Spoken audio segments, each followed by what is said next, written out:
Chapter 12 of A Book of Discovery. A Book of Discovery by M.B. Synge.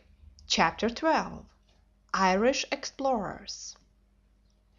Patrick had been a pilgrim to Rome from the banks of the Clyde, where he lived, and having seen the Pope he had returned to Ireland by sea, landing on the Wicklow coast in the year 482.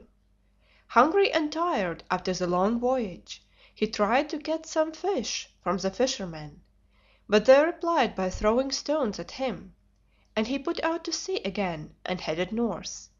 Past Braehead, past the Bay of Malahide he sailed, but he could get neither fish nor food till he reached a spot between the Liffey and the Boyne, where he built his first Christian church. Now in the 5th century, when light first breaks over Ireland, it breaks over a land torn by perpetual tribal strife, a land in the chaos of wild heathendom. It was reserved for Saint Patrick to save her from increasing gloom.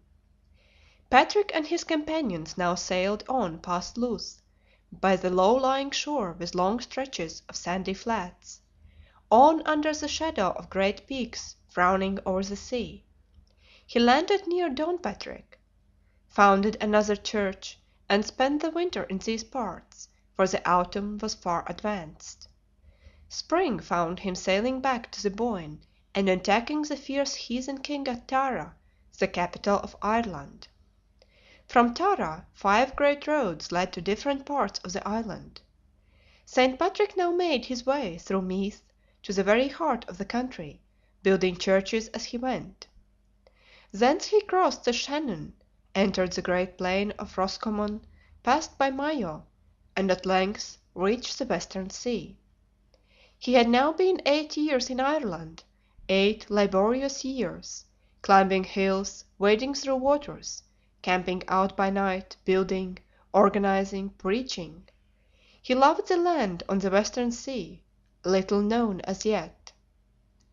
I would choose to remain here on a little land, after faring around churches and waters.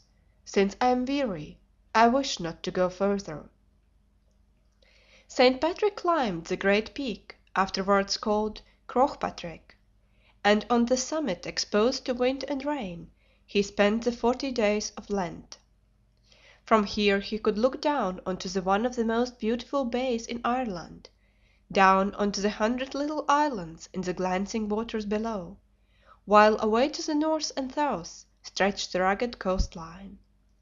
And he tells us how the great white birds came and sang to him there.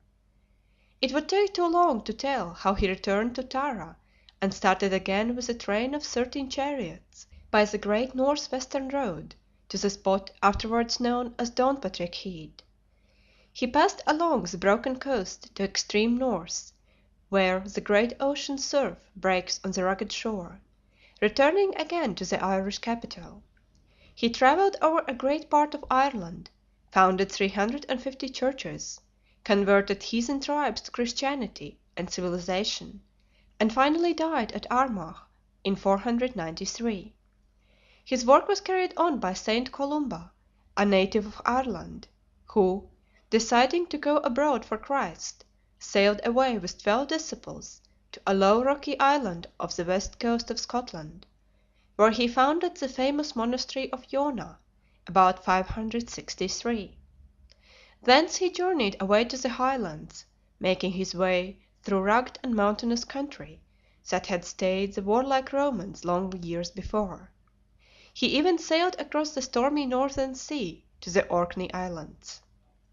Let us picture the Scotland of the 6th century in order to realize those long lonely tramps of Saint Columba and his disciples across the rough mountains, through the dense forests, across bleak moors and wet bogs, till after dreary wanderings they reached the coast, and in frail ships boldly faced the wild seas that rage round the northern islands. We can see Columba and his disciples journeying on foot, as poor and as barely provided as were Christ and his disciples, with neither silver nor gold nor brass in their purses, and over a wilder country and among a wilder people.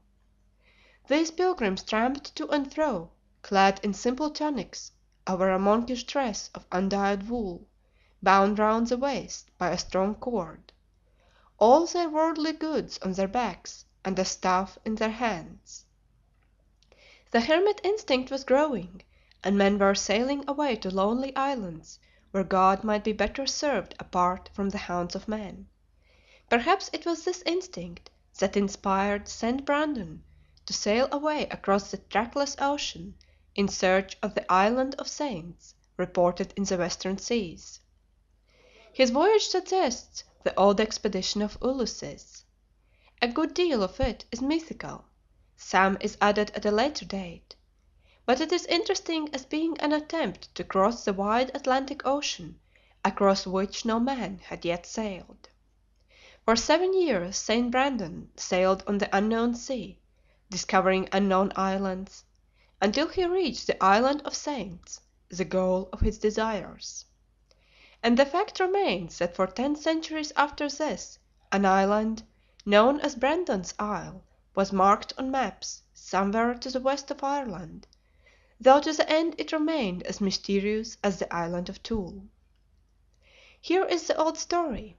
Brandon, abbot of a large Irish monastery containing 1,000 monks, sailed off in an osier boat covered with tanned hides and carefully greased, provisioned for 7 years.